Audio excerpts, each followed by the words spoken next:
Hello, and a very warm welcome to our virtual Power to Perform video for sixth form students and parents. Under normal circumstances, we'd be inviting you in to see us in person, but nevertheless, I hope you find the information in the presentation useful. If you have any questions following the presentation, please do send me an email. The address is on the screen. The purpose of this presentation is fourfold. I want to help you understand what the next academic year will look like and how we're going to go about bridging the gaps in learning following the lockdown, plus our forward thinking in terms of being prepared for any further disruption. What sixth form is like for your young people and how you can support them effectively. And finally, how you can find out more about the next steps into post-18 study or apprenticeships. But first of all, I would like to introduce you to our new sixth form. I am really pleased to announce that Countersthorpe Academy sixth form is to be known as Hive. A hive is a place of community and collaboration where everyone, staff and students alike, are working towards the same goal of success. Behind this word is a phrase that resonates within our sixth form. We are the home of inspiration. Our students are inspired by our fantastic sixth form staff team, by the experiences that we provide, but they are also an inspiration to the younger children within our college.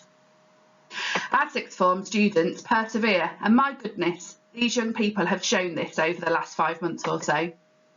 But they will need to continue to persevere, learn the skills of resilience in order to be successful.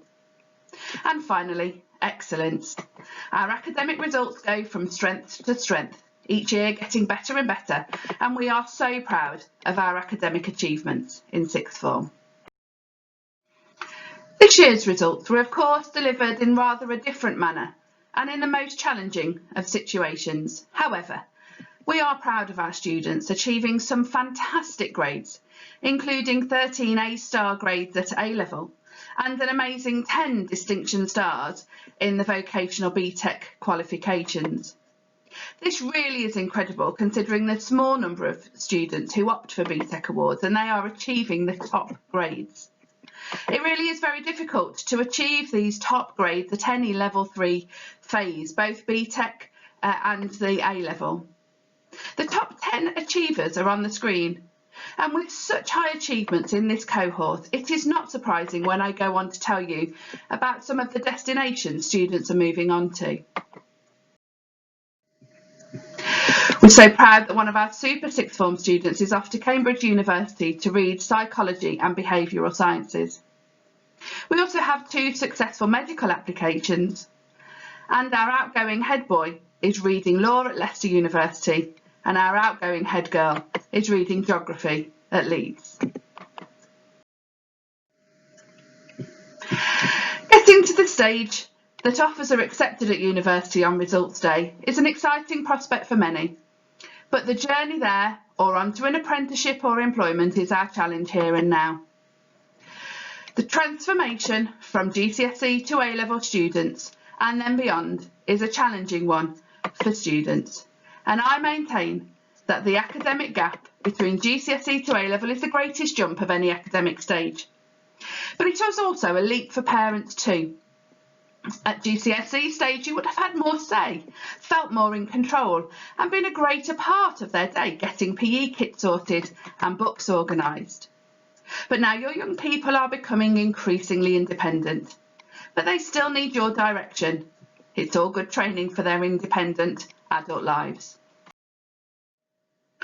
A typical day in sixth form is very different to days in Key Stage 4, but it also looks slightly different to last year for Year 12 into 13. As you can see, there are 3 periods of time where students will make use of the fantastic Hive sixth form facility to study. But you'll also see that there are more home study periods identified on the timetable than last year. Little more to follow about this provision and also the enrichment and community placements. Students do, however, need to attend tutorial sessions on a Thursday morning. For Year 12, this is going to support them in building their skill set, learning about social development and planning for the future. And for students in Year 13, this is an essential session to provide time to develop those all-important applications for the following year, to be supported by our expert tutor team to give them the very best chances of getting that coveted place at university or an apprenticeship. For Year 13, once applications are in by Christmas, we'll move on to exam skills, preparation for mind and body, to have the very best chance of success in the summer, as well as a final opportunity to gain a good grounding in both current affairs and topical issues. Helping young people develop a questioning and analytical mind is an essential part of our journey in sixth form. You saw on the timetable that there are times allocated for enrichment and community placements. All students commit to taking part in 1 hour of community placement and 1 hour of college enrichment per week. The community placement is voluntary work organised by the student, and this could be supporting a Scouts group or working in a charity shop, for example. The enrichment placement is again 1 hour per week and in a college activity. The EPQ programme is offered to both Year 12 and 13 students and is counted as their enrichment activity, but all students need to sign up for an enrichment activity. We have many to choose from, including our award-winning Let's Talk programme, which was totally developed by students in sixth form to support those in younger years who need someone to talk to. There's a whole safeguarding programme behind this to ensure the safety of all our young people. But it is a fantastic programme, and this was recognised in this year's South Leicestershire Health and Wellbeing Awards. There are other enrichment activities for all tastes, including a gardening club, book clubs, and of course the prom committee for Year 13. Along the journey to independent adulthood is the opportunity for home study. This year it is far more flexible than previously, as we aim to reduce the required time for being in college as one of our COVID measures, but also to encourage young people to improve their independent learning skills that so many were fantastic at during the lockdown. We need to continue to practice these independent learning skills in case of any further disruption, and our Teaching and Learning lead, Amanda Mackenzie, is releasing a parents' video guide to share with you some of the ways in which we will continue to support young people with their independent learning skills and provide opportunities to educate students at home in case of disruption. Home study in sixth form is allocated for 2 PM sessions per week. These are agreed with the tutor and authorised by me. This is a privilege allocated to all students in the first instance, with Year 13 having already been granted theirs and Year 12 waiting just a few more weeks to settle in. But this can be revoked if attendance or attainment fall below the student's target. In order to measure achievement and attainment, we provide students with a target grade using a system called ALPS. This provides a target grade based upon GCSE results. Please be mindful that this only provides a guide, and it's certainly not a ceiling. We won't stop encouraging students to continue to achieve. During the summer term, our sixth form team provided Year 11 students with work to help them continue their learning and provided transition work that focused on their A-level choices. Year 13 continued their learning remotely and online, and we are continuing to assess and discover areas that individuals need extra support with. In order to help students bridge those gaps from remote learning and check understanding, throughout the year we provide opportunities for assessment, both in class and more formal testing weeks and PPEs. PPEs, or pre-public examinations, were previously called mock examinations and are an important time to allow the teacher to gauge their progress, but also, very importantly, to allow the students and the teachers to identify gaps, for them to provide interventions for plugging those gaps and in knowledge, but very importantly, particularly for Year 12 students, practice for formal examinations. Both year groups have missed opportunities to feel the intensity of examination time, either due to missed GCSE exams or, for the current Year 13, missed end of Year 12 examinations. And as you can see, there are 2 assessment windows for Year 12 and 3 for Year 13, of course culminating in those all-important final examinations in May. Your support is needed to be aware of your child's progress, Please keep up to date with their plans for independent study, as well as making sure they get off to college each day. Try to encourage successful home learning and download the Satchel One app for homework and MyEd. Keep an eye on the MyEd app during data points following assessments. And don't forget to come along to Parents' Evening. But of course, we'll be in touch if we are concerned. Other practical issues you can consider are knowing a little about their day. What's their community placement? And have they completed the work for tomorrow's lesson? They're not too old to receive a little prompting. Try to get to know some of the language used in college, and I'll share some of these on the next slide. Please encourage good home working environment. It really is essential that sixth form students become great independent learners. Try rewarding good practice and take away those distractions if you need to. I said I'd be in touch with you if I'm concerned, but you should do the same if you have worries. Our teaching and tutor team are happy to hear from you, as is Mrs. Howe, the year group leader, and of course, I am more than happy to support too. I mentioned that some of the language we use in sixth form might be unfamiliar to you. Here are some of the commonly used terms. We're a Pixel school. Pixel is an organisation that shares good practice with the affiliated 450 sixth form colleges across the country. I mentioned that we use PPE, pre-public examination, instead of mock exam. This gives more gravitas to the event and secures a greater buy-in from the students. In particular, the UCAS PPE at the end of Year 12 is a very important time in identifying the grade that we're going to send off to universities on the UCAS application or on the employment application.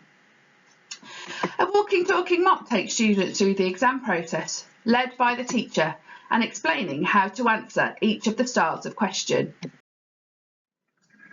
As this pro forma is developed following an assessment to record the gaps in knowledge or skills and provide a record of the process known as DTT. The assessment diagnoses weaknesses, then therapy bridges the gap, and finally testing to check that the intervention has been successful. The final strategy to tell you about is the PLC. Over time and with hard, focused work, a PLC, or Personalised Learning Checklist, shows progress from red to amber to green. This detailed document is produced in each A-level subject and allows students to focus on their areas of weaker knowledge and understanding. With the teacher support and planned revision, students will aim to move all of the red areas to green by. The challenge of A-level study is real, and students both in Year 12 and 13 find it a struggle to know how much time they should spend studying. As a guide, students will be in subjects for 9 hours a week. Add their enrichment hour plus their community placement, and in addition there should be an extra 7 hours of private study either at home or in college in free periods to read around each subject or write essays, complete unfinished classwork or other home learning. Some students are of course starting part-time employment, which is to be encouraged, but with a note of caution. Please be their guide. Try to avoid employers putting pressure on them to work long hours. Try to keep part-time working to around 8 hours per week. Our young people are trying to cope with all sorts of pressures, and it's our jobs as adults to support the student, to be their guide and their supporter. Sometimes this will mean at home you'll need to check the work is complete, or make sure that the employer is not putting too much pressure on them, or help them to be more organised. Year 12 is an important year for our young people as they're growing into their student life. Maybe this year more than ever, if they've missed out on the final part of the Year 11 journey, your help is needed to support them.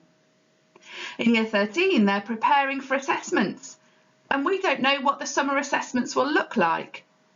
They're in competition for university placements with students who have deferred this year, and of course the reintroduction of in-class and more formal assessments, and these took a very different form over lockdown. We'll be guiding your people through this challenge, and we've thought very carefully in each subject of how to do this best. To continue to help and support your young person, consider this. Keep it real. I'm going to briefly overview the importance of relaxation, having energy, a positive attitude, and thinking about the student's own learning. Beginning with relaxation. More and more young people are needing support to manage their mental health, and relaxation techniques provide a vehicle to reduce anxiety. Particularly towards assessment, PPEs or formal examination time, the need for relaxation becomes more and more important. We all know our young people like to sleep, but it's a surprisingly important aspect and particularly essential towards exam time. 8 to 9 hours of sleep is of course recommended. Energy levels and considering nutritional intake is also important throughout the year, but never more so during assessment times. Brain foods such as oranges, avocados, eggs and berries are less likely to give you an energy spike, followed closely by a burnout. These brain booster foods will give you sustained energy over a period of time.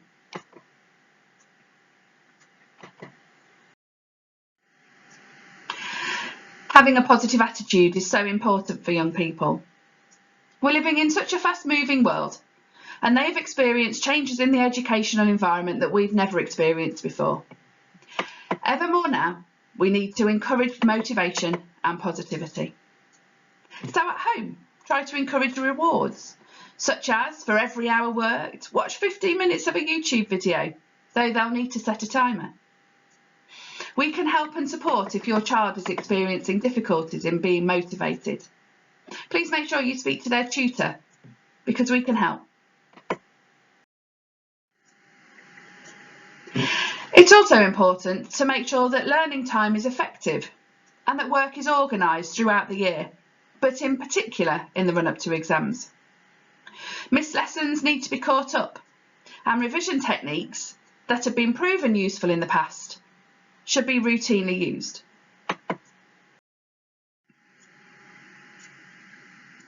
So just before I finish, I want to remind you that financial support is available for students who find themselves in a lower income situation at home. If you think you might be eligible for financial support, you can apply for a college bursary. Students should ask Mrs. Gosai on the sixth form reception for the relevant forms, and you can find further information on our website. But finally, there's lots of information to find out about students' next steps, and it's never too early to start finding out about UCAS applications. For high ability students, there's lots of information on Russell Group universities and loads of information out there on apprenticeships.